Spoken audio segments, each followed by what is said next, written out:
चलिए, तो हम लोग ये सीख गए ग्रेविटेशनल फील्ड इंटेंसिटी क्या होता है ना जी। अब सुनना ग्रेविटेशनल पोटेंशियल या फिर बारे में। तो ग्रेविटेशनल पोटेंशियल, अभी तक तुमने क्या जाना? अभी तक तुमने ये जाना कि अगर कोई चार्ज पार्टिकल, सॉरी, अगर कोई मास पार्टिकल है तो उसके चारों तरफ एक ऐसा जोन क्रिएट होगा जिसमें अगर दूसरा कोई मास पार्टिकल लेकर के आते हैं तो उसके ऊपर क्या लगेगा? फोर्स लगेगा जी। ग्रेविटेशनल पोटेंशियल का मतलब है, इसको V से डिनोट करेंगे। सुनना, कितना वर्क डन होगा, कितना वर्क डन होगा जब हम एक यूनिट मास को इंफिनिटी से एक particular point gravitational inside gravitational field लेकर आएंगे। क्या लिखे हैं जी? पढ़िए, कितना वर्क डन होगा जब हम एक यूनिट मास को इंफिनिटी से एक पर्टिकुलर पॉइंट पर लेकर आएंगे।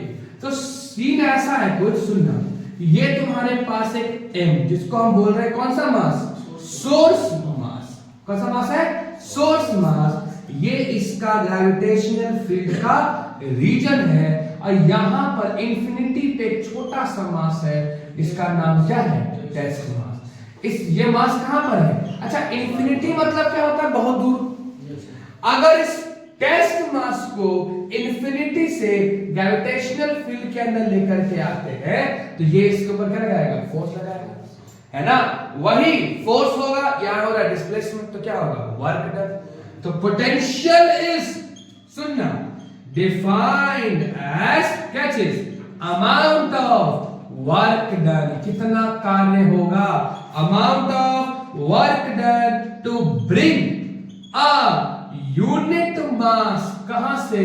From infinity to a particular point, infinity to a particular point inside क्या चीज? Gravitational field. बात समझ में आई? कितना वर्क डन होगा, कितना वर्क डन होगा जब हम एक यूनिट मास को इंफिनिटी से एक पर्टिकुलर पॉइंट के अंदर लेकर के आएंगे। पोटेंशियल क्या आ जाएगा? वर्क डन पर यूनिट टेस्ट मास। बताओ जी, वर्क डन बाय, कोई दिक्कत? आसान है, ठीक है ना। अब सुनना, यही है पोटेंशियल है। थोड़ा डिफाइन करते हैं इसको, डेराइव करते हैं। पोटेंशियल क्या होगा बेटा? वर्क डन पर यूनिट मास। वर्क डन क्या होता है? अगर छोटा सा डिस्टेंस चल रहा है, सुनना, अगर छोटा, मान लीजिए यहां से यहां है ना, हल्का सा ds डिस्टेंस चल रहा है तो उसके लिए कितना कार्य होगा? dw। तो कितना पोटेंशियल बनेगा? dv। नहीं समझ में आया? छोटा सा डिस्टेंस, छोटा सा ds, उसके कारण छोटा सा वर्क डन dw, उसके कारण छोटा सा पोटेंशियल dv। आएगा भाई? तो dv equals to work done क्या होगा? f df बाय या ds जो भी है ना, बाय m। कोई दिक्कत नहीं था? या ऐसे समझा दें, dw by m not test mass. नहीं समझ में आया? आया कि नहीं जी? dv छोटा पोटेंशियल, क्यों? dw छोटा मास, सॉरी छोटा वर्क डन, छोटा वर्क डन। अच्छा, dw क्या होता है? fds आई लिखते हैं, क्या जाएगी? f ds by m naught. ये क्या हो जाएगा? कोई समस्या वाली बात नहीं। आसान है कि नहीं? आसान है, कोई दिक्कत वाली बात नहीं है।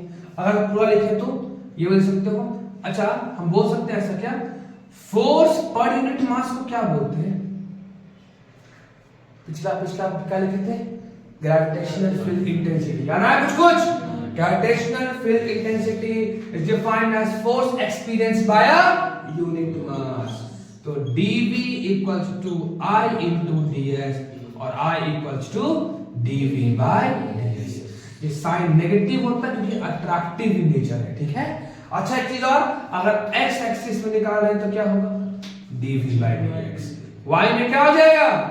dv बाय dy और z में क्या? dv by dz। देखो भाई, क्लियर?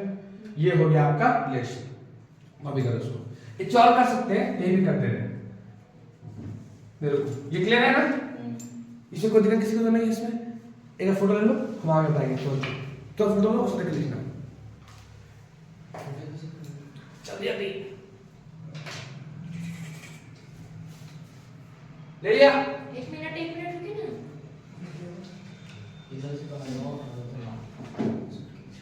ठीक है।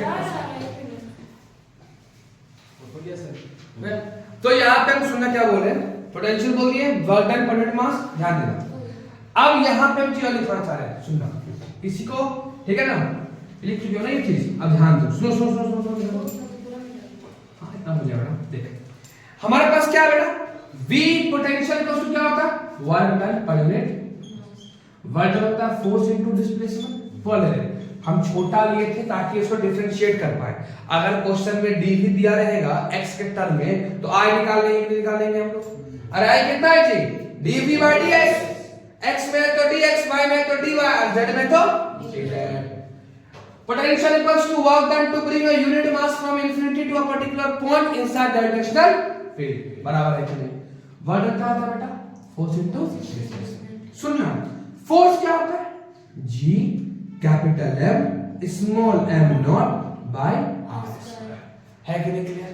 चल डिस्टेंस को r बोल दे, कोई दिक्कत तो नहीं है। चल नीचे क्या बड़ा m, घर गया r से काट दे तो पोटेंशियल फॉर्मूला क्या हो जाएगा, gm बाय r। नहीं समझ में आया, ये रहा आपका ग्रेविटेशनल पोटेंशियल का फॉर्मूला। कोई दिक्कत, याद रहेगा पोटेंशियल स्केलर वैल्यू, क्योंकि देखो मास स्केलर है ना, और रेडियस इसका डिस्टेंस है ना, ये अलग था पोटेंशियल से क्या आज बात करेंगे।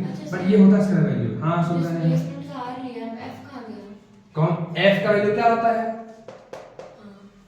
समझ में आया कि नहीं आया, कोई दिक्कत किसी को,